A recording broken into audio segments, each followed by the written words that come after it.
Ovaj zakon o Fondu solidarnosti za dijagnostiku, liječenje, oboljenja, stanja i povrede djece u inostranstvu sam po sebi govori dakle da se radi o onim situacijama u kojima zdravstvene ustanove Republike Srpske i sve one zdravstvene ustanove sa kojima Fond zdravstvenog osiguranja nema posebne ugovore, a nalazimo se u situaciji, imamo neko dijete koje ima tako teško oboljenje da se ne može dijagnosticirati i liječiti u tim postojećim ustanovama, zapravo da se može omogućiti liječenje u nekoj bilo kojoj svjetskoj ustanovi koja ima mogućnost na verifikovanoj znanstvenoj osnovi i da da garanciju da može doći do potpunog ili djelomičnog liječenja. Aspekta, što često ponavljamo, vremena i novca koji moraju biti zbijeni u jednom vrlo kratkom vremenskom periodu koji jednako je život.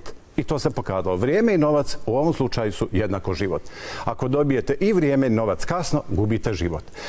Prepoznali smo takvu situaciju. Predsjednik Republike je prepoznao takvu situaciju i predložio Narodnoj skupštini nacrt ovog zakona. Šta želimo da uradimo? Želimo da nadogradimo postojeću zdravstvenu zaštitu koju imaju svi građani Republike Srpske, ali smo također prepoznali i smatramo da je potrebno posebnu pažnju dati djeci koja su ipak u takvog uzrasta i po definiciji su neko kome treba pomoć i roditelja i staratelji društva u cjelini i da u jednom momentu, dakle, putem solidarnosti građana Republike Srpske, to ćemo kasnije možda pojasniti, dakle, da prikupimo novčana sredstva koja će biti raspoloživa onog trenutka i onog časa kada su potrebna.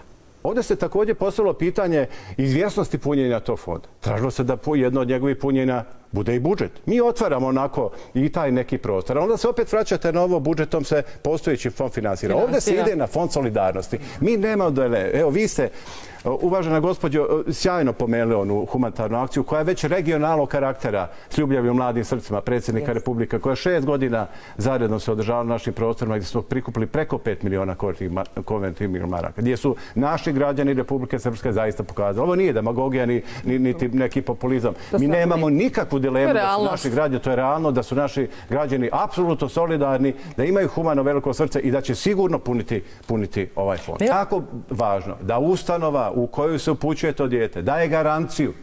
To hoću vas pitati. Daje garanciju djelomičnog ili potpunog izlječenja djeteta. Bez te garancije se dijete, što je sasvim logično, neće ni uputiti tamo. Daje procjenu troškova, daje procjenu dužine trajanja tog liječenja, daje i plaća troškove stručnom pratiocu uz to dijete i u svim situacijama kada je to potrebno plaća i potpune sve troškove za roditelja djeteta koji ide sa djetetom. Samo da ponovim da će svi građani, apsolutno svi, imati dnevni uvid na stranici, to je zakonska obaveza. To stoji u zakonu. Tako je, zakonska obaveza. Vrlo važno i vrlo važno. Dakle, dnevno imati stanje novca na računu Fonda solidarnosti, prikupljena prileve tog novca i posebno svaka odluka za svako pojedinačno dijete koje se odobri. Ja mislim da je to jedna potpuna garancija i ne samo to, ponavljam još jednom, na čelu tog odbora koji će vršiti poseban nadzor trošenja sredstava novca se nalazi predsjedavajući i predstavnik najveće opozicione stranke u Republici Srpskoj. Čemu se ovdje radi? 2015. godine Fond zdravstvenog osiguranja ima otprilike oko 1 milion konvertibilnih maraka za